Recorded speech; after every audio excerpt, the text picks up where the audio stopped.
the author of the poem, Abdul Wahid ibn Ashir, he began this particular section by saying, فَصْلٌ لِنَقْصِ سُنَّةٍ سَهْوًا يُسَنْ قَبْلَ السَّلَامِ سَجْدَتَانِ أُصُولًا إِنْ أُكِّدَتْ وَمَنْ يَزِدْ سَهْوًا سَجَدْ بَعْدَ كَذَا وَنَقْصَ غَلَّبْ إِنْ وَرَدْ, which translates to mean, for omitting a sunnah act in salah, it is recommended before the salam to make 2 prostrations, and do the same for omitting more than 1 sunnah. So this passage, first and foremost, that if you omit a sunnah, and it is recommended, meaning it is sunnah itself, that the ruling of the prostration is that it is sunnah to do. If you leave out a sunnah, then you should do so before salam. And what this means is that when a person is at the end of his or her prayer, that after reciting a tahiyyat, the tashahhud, and then a salat ibrahimiyya, and whatever other additional prayers that one decides to make at that point, that prior to concluding the prayer, that one should immediately go into prostration. So, as opposed to giving the salam, that one should go into prostration, Allahu Akbar, into your first prostration, to rise again, Allahu Akbar to jalsa, and then a second prostration, Allahu Akbar, and then prostrate, and then again to rise up, Allahu Akbar. And then at this point, scholars differ. They say, some say, or the mashhur, the standard view of the madhab is that you should repeat the tashahhud, the recitation of tashahhud at that point, and then salam to conclude the prayer, to exit the prayer. Others say that you don't have to repeat the tashahhud, but the first opinion is considered to be standard, stronger in the madhab.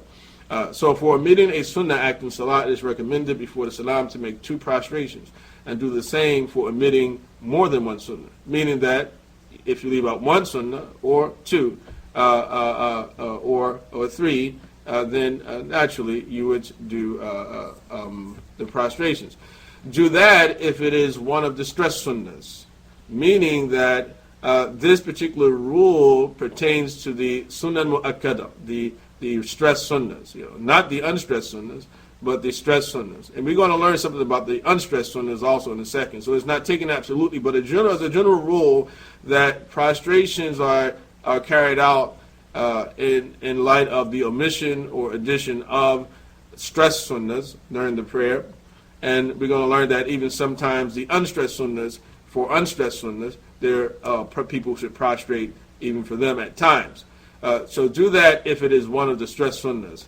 On the other hand, the one who adds a stress sunnah out of heedlessness prostrates after salam in the same way.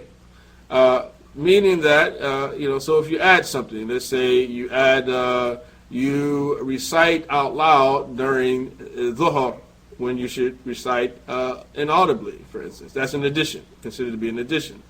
In this particular case, instead of you prostrating before you salam, you say salam, you can conclude the prayer with one say assalamu alaikum, and then you prostrate afterwards. You do prostrations afterwards, and then conclude the prayer again with an additional salam, as you would usually conclude your prayer.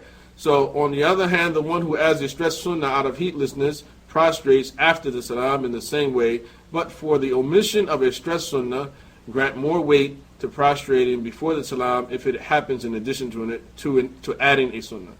Meaning that when you combine between an addition and an omission, that the rule is that you should then, in that particular case, you should prostrate prior to the salam.